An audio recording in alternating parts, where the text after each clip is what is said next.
worthy teachers, and my dear friends. Today I am Diksha Chandra from 12th and standing in front of you to deliver a Teachers' Day speech on this joyful event. First of all, I wish all my teachers a very happy Teachers' Day. Teachers' Day is celebrated in India to celebrate, honor and thank the selfless services rendered by the teachers.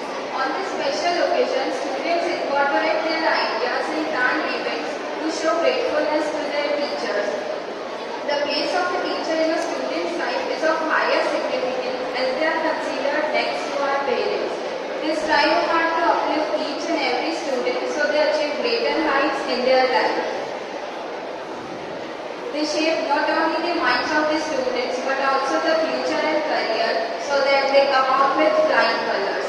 They help us to tolerate any sort of crisis in our life. It is said that the future of a country lies in the hands of its children. Thus, teachers play a major role in shaping our career and helping us become successful in our lives. Let us take this moment and thank all our teachers for their endless support, dedication and hard work. Without them, we would not be where we are today. Once again, happy Teachers Day. Thank you.